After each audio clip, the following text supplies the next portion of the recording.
Madam, कसं वाटतंय घरी येऊन माया? परत जिवंत झाल्यासारखं वाटतंय. हो, मग बाहेर कुठे चालली होतीस मरायला?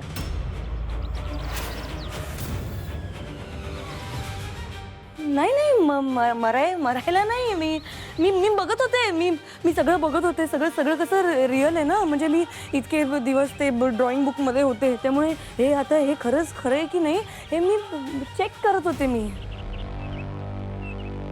तुला माहिती ना तुला कोणी वाचवले ते? तुम्ही वाचवलं. माया, माझे तुझ्यावर एवढे उपकार आहेत ना की तू या जन्मात तरी ते फेडू शकणार नाहीस. तुला माहितीये, मीराने तुला त्या चित्रात कैद केलं होतं. वेदा जे चित्र काढायची ना, तू त्याच चित्रात अडकायचीस. आणि यावेळी तर मीरा वेदाला मोठमोठाल्या सापांचं चित्र काढायला सांगणार होती. तू विचार कर माया, ते मोठमोठाले साप जर का त्या चित्रातून त्या जंगलात आले असते तर त्यांनी तुझ्यासोबत काय काय केलं असतं.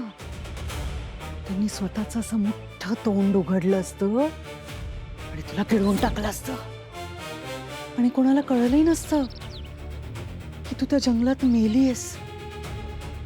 पण मी वाचवलं तुला. मी नर्मदाच्या मदतीने वेदाला त्या फाउंटेनचं चित्र काढायला लावलं आणि म्हणून तू इकडे आलीस या घरात. वाचलीस तू माया, वाचलीस माझ्यामुळे. I know madam, thank you so much. खरंच तुमच्यामुळे मी आज इथे. Thank you so much. मी खरंच तुमचे उपकार आयुष्यभर नाही विसरणार. खरंच माझा विश्वास आहे तुझ्यावर माया. तू हे सगळं नक्की लक्षात ठेवशील. सगळं लक्षात ठेवा. बरं झालं मी फायनली इकडे आले.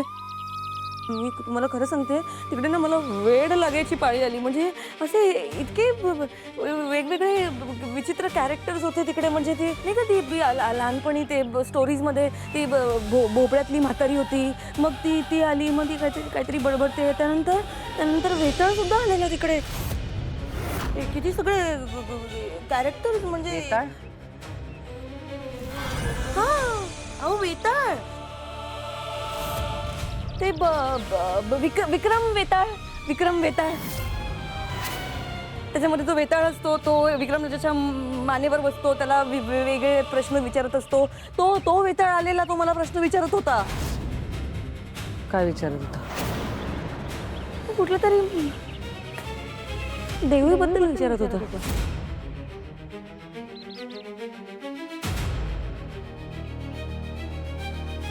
कोणती देवी?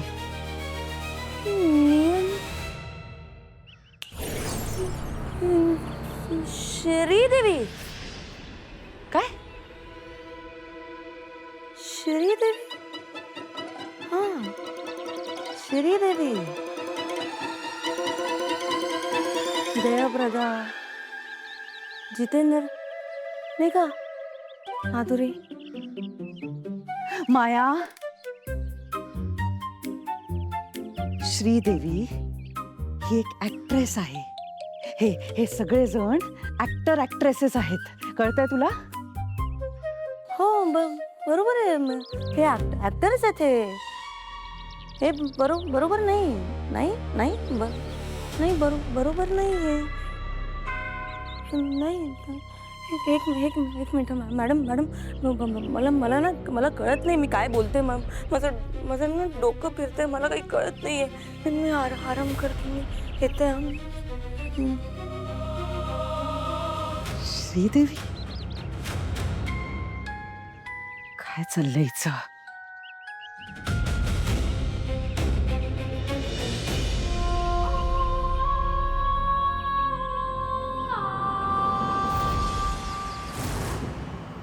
म्हणजे रे निरती देवी. निरती देवी? तिचं काय? तिच्याशी संबंधित काहीतरी घडणार आहे. काय घडणार आहे? नाही, ते मलाही कळत नाहीये. पण नीरती देवी असं असं अचानक का काही करेल? ती काहीही करणार नाही.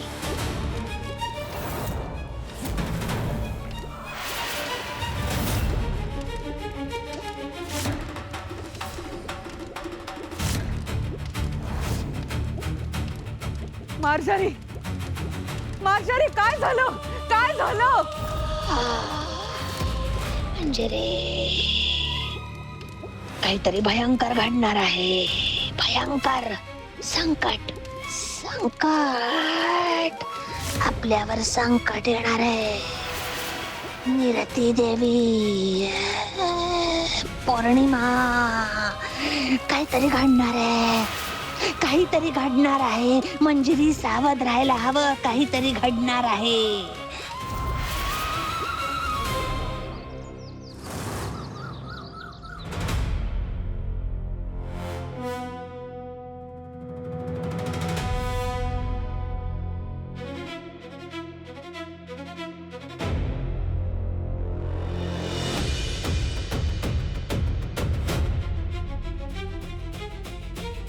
मीरा,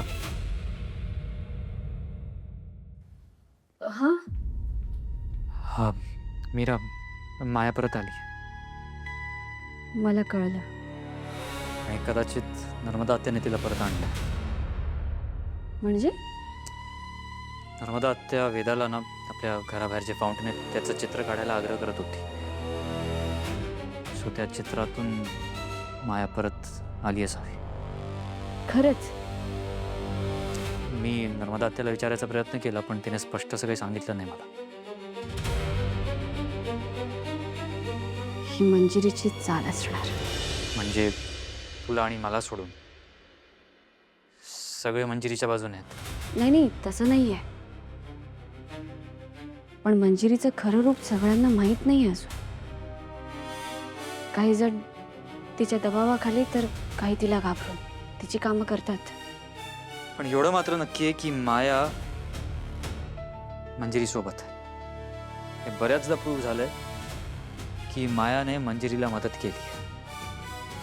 सो आपल्याला मायाशी डील करावं लागणार आहे. आणि ते कसं करायचं याचा विचार करावा लागणार आहे.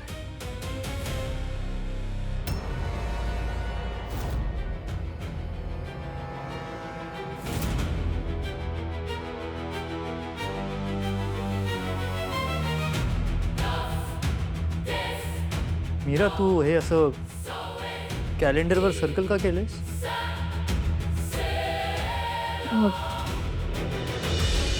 काही नाही. मीरा, आज पौर्णिमा आहे आणि आजच्या डेटवर तू सर्कल केलंयस का?